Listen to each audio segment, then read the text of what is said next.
My name is Lance Collins. I'm an attorney in private practice on the island of Maui, and I'm also an independent researcher in Philippine studies. I was raised on the island of Maui.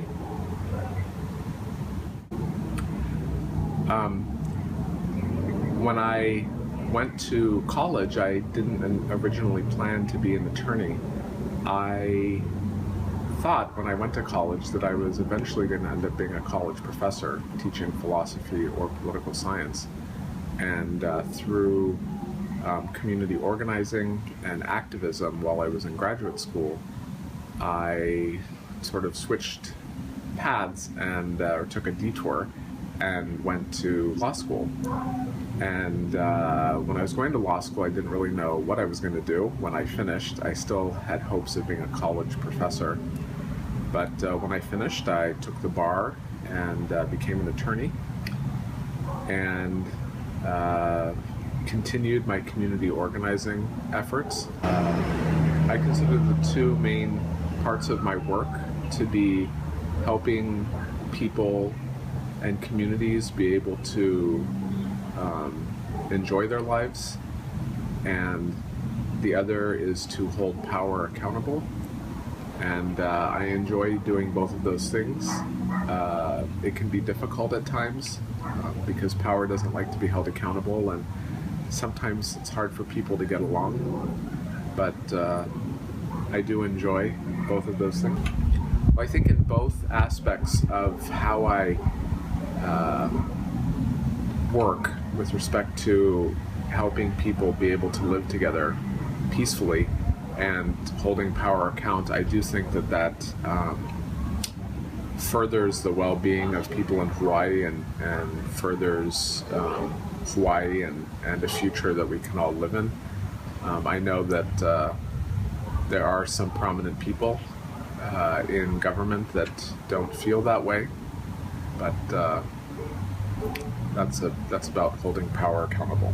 In the bigger firms, the bigger law firms are like how you see lawyers working in The Good Wife or Law and Order. In my own practice,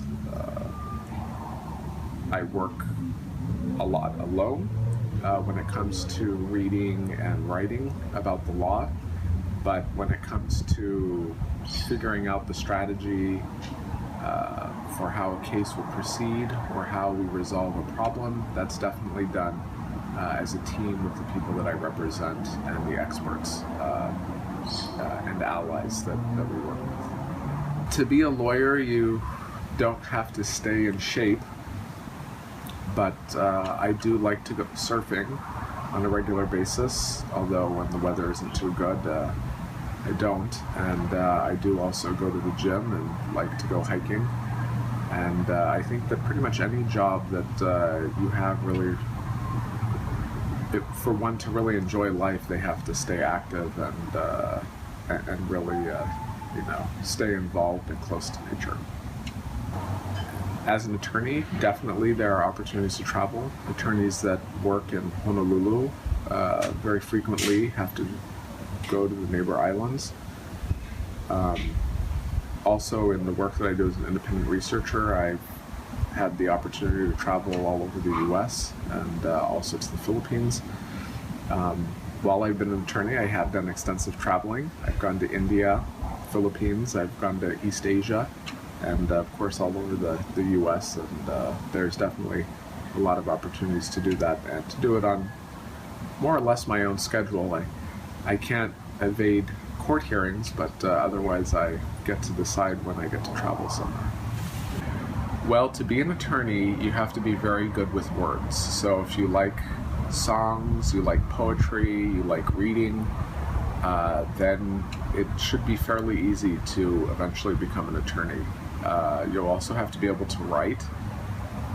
If you don't like to write and you don't like to read, an attorney is probably not a good job to consider. But the formal requirements are you have to get a 4-year degree from a college, and it doesn't matter at all what the degree is in.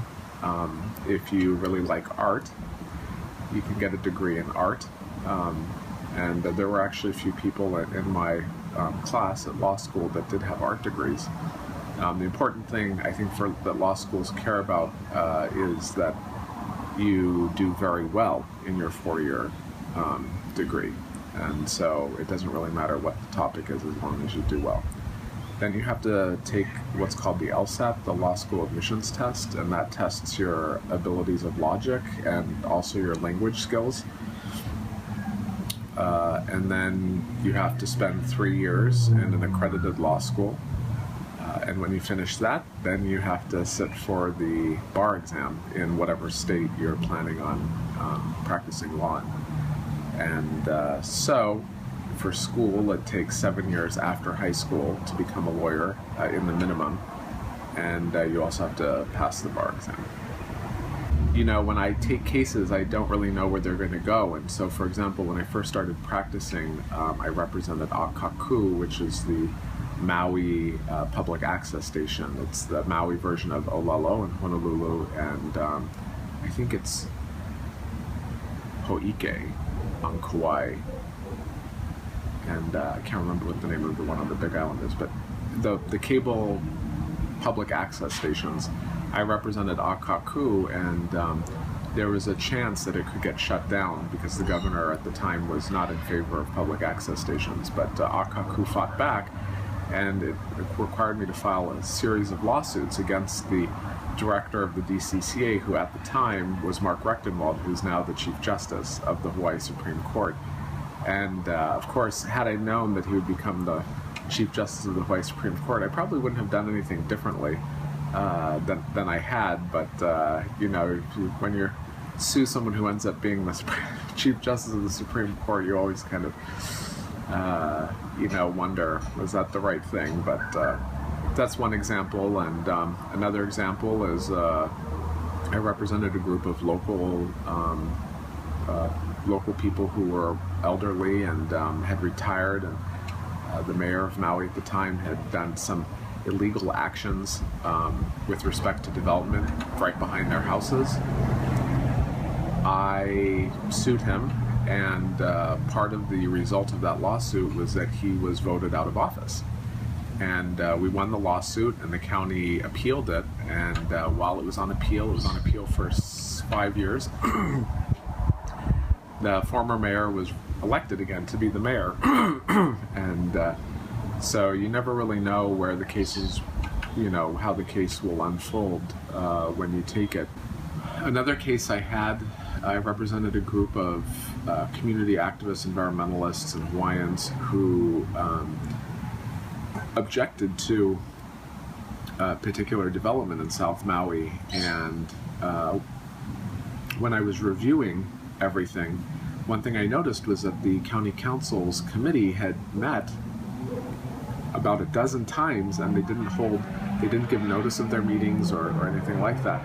And so we challenged that, and the conventional wisdom at the time was that was allowed, and eventually went all the way up to the Supreme Court, and the Supreme Court ruled that wasn't in the spirit of open government and open meetings, and you know, it was a small victory for my clients, because of course the county council was always able to go back and fix those kinds of problems, but the larger victory was for the public in general, that all public boards and commissions and councils now have to follow that law, which is that they can't circumvent the open meeting requirements of the Sunshine Law. So yeah, that was another nice public victory.